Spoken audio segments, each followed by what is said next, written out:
Mohammad. Please welcome the new leader,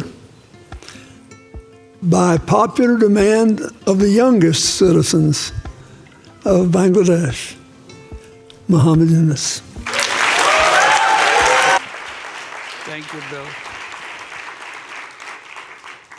It's a strange thing that I get a letter from United States coming from a governor of Arkansas. So you have to figure out where is Arkansas.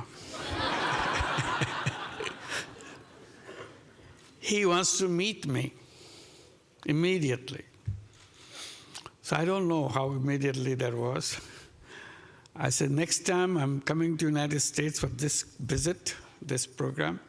So when I come, I'll definitely come and see you. He said, it's very urgent. I said, well, I'll see how quickly I can come. I couldn't come early. I came for the meeting. And that was the beginning of our contact. And he tried to understand, what is this Grameen Bank that people talk about? So I explained. And both he and Hillary sitting there in the hotel room where I was invited to talk. And after listening, we need it. He says, we need it. How quickly we can get it in Arkansas. So that was the beginning of the whole story. So I visited in the same trip, Arkansas. He organized everything to go look at. That's amazing scene that I've seen in the rural areas of Arkansas. People sitting around, shops closed down because the economy was in a total disaster.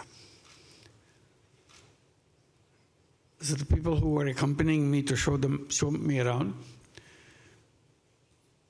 can they do something? I said, of course, they are the one who will do something. They couldn't believe that these people can do something. So that was the beginning. Bill said, yes, we're going to do that. I explained how this works. And the Grameen program was set up. Hillary was put in charge. He was the governor. And want to get it done. And this is the beginning of it. But I didn't realize what he is doing is so important to him. I found out when he was running for president. He was a governor. Now he wants to be president. He said, you must be present when I announce my presidentship, declare as a candidate. I didn't understand why he wants me to be president. I declared it. He said, one of the points he made in the speech, if I'm elected president, I will have Grameen program in every inner city of the United States. You thought people would be happy? Next day, he got a coverage saying that he's a crazy guy.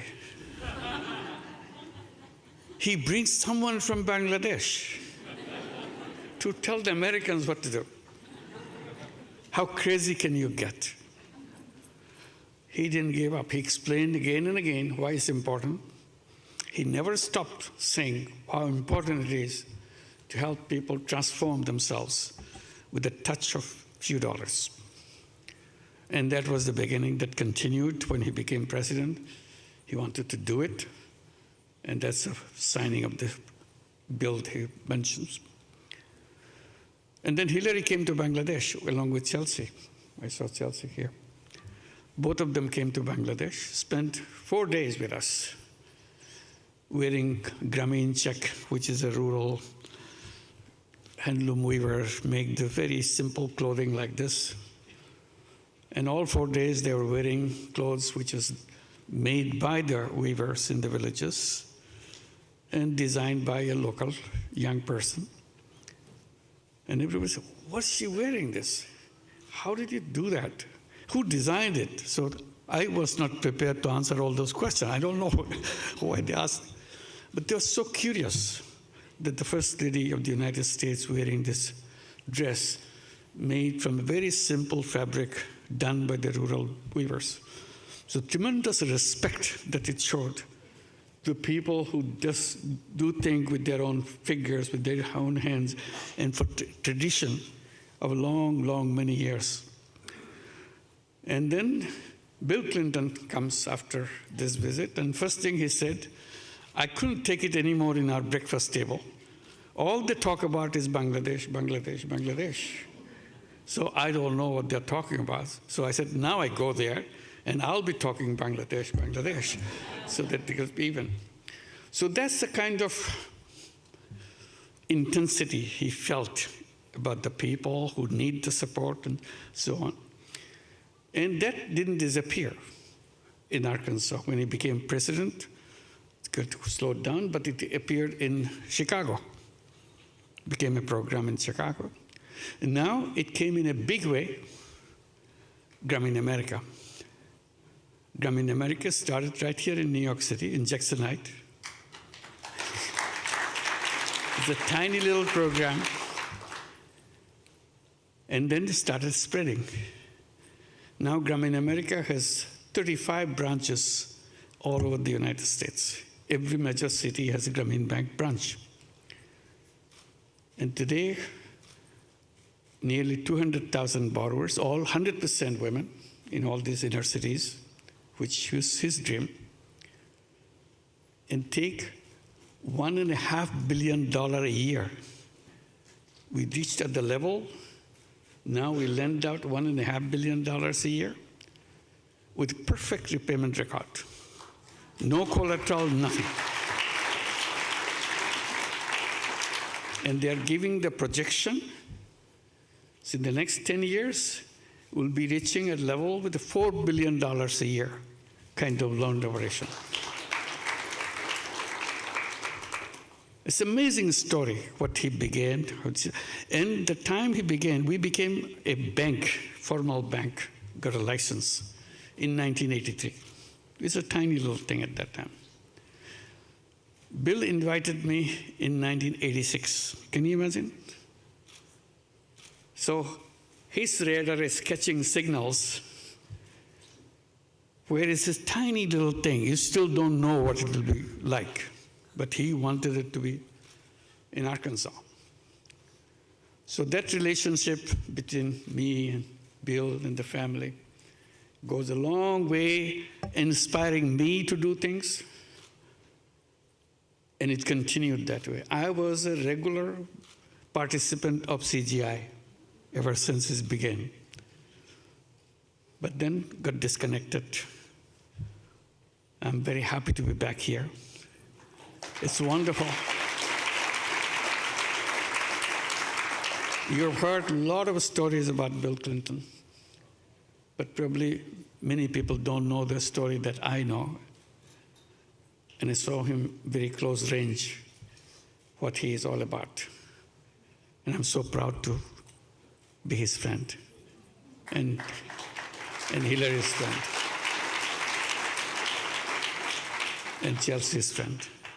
It's a wonderful relationship for a cause, and he never for a moment paused over the validity of this concept and continued even today. Wherever he goes, he tells the story. And he never forgets what is happening to me and to our work. And thank you very much, Bill, for the wonderful friend that you have been. Thank you. Thank you very much.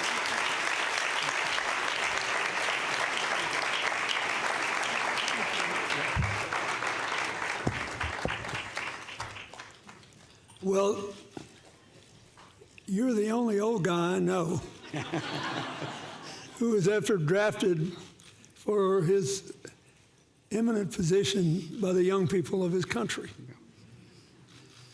And that's because he has succeeded in doing what we all must do. We all have to stay in the future business. Yeah, absolutely. And he is a walking testament to its riches. I'm very, very proud of you, very grateful for you. And I think all of us should wish Bangladesh well and do what we can to support them. Somebody has to fund the first loans, you know, then the rest get repaid. Thank you. Thank you. Thank you, and God bless you. Thank you. Let me just add a little bit on the Bangladesh situation now. It's quickly. because these are the young people that I've always been talking about, that the young people are the ones who should be leading the way, because all are kind of getting old-fashioned. So how to make things in the eyes of the young people and create the new life, create the new world for themselves. While I'm speaking on that theme, I didn't realize what will happen in Bangladesh. Suddenly, all the young people of Bangladesh got together and said, enough is enough. We are not going to tolerate it anymore. And they didn't. They sacrificed themselves in front of the bullets fired by Bangladeshi government and sacrificed their lives. Yeah, I just saw some video going on. So they just stood there, said, how many of us you can kill? We are here, kill us. But we are going to change the world, change Bangladesh. And that is the promise they made, that they want to create a new Bangladesh, Bangladesh next version, with the youth version. So this is the commitment they made and invited me after the previous government left the country. So invited me to head the country. This is what I'm doing, trying to implement what the dreams of the young people promised to the nation, how it can be done. The whole nation, they mobilized the whole nation together. It's not just the young people. Every single person in Bangladesh support this cause. And I'm very happy at the support in the people of the United States to make that happen. And the sky's the limit.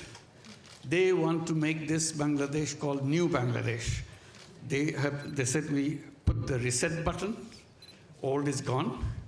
So now you build a new Bangladesh on top of it. The images of our dreams. And this is a Bangladesh of the dreams they will make. Some of the leaders of the student movement are here. Yeah, well, you see here? Can you stand up? Can you stand up?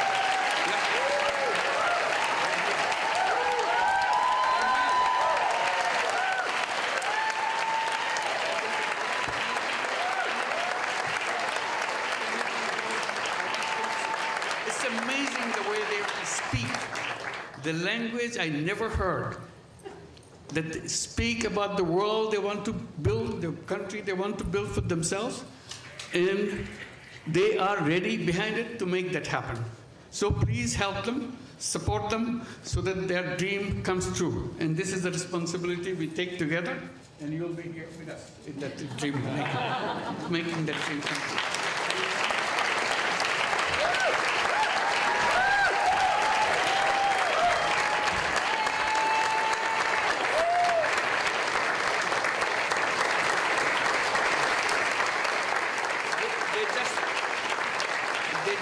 Like any other young person, you will not recognize it.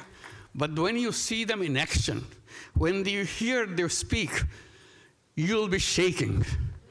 They shook the whole country by their speeches, by their dedication, their commitment. They said, you can kill us anytime you want, but we are not giving up. And he is known as to be the brain behind the whole revolution. So he denies it repeatedly. He said, not me, many others. But that's how he is recognized, that he's the brain behind the whole thing. It's an amazing, meticulously designed thing. It's not just suddenly came, it's not like that. Very well designed. Even the leadership pattern, people don't know who the leaders. So you can't catch one and say, okay, it's over. It's not over. So it's completely diverse. When they speak, the language is something it inspires any young person anywhere, any person anywhere in the world. These are the guys. Let's give them a big applause. So this is the Bangladesh. They are the one creating the new version of Bangladesh. Let's wish them a success. Thank you very much.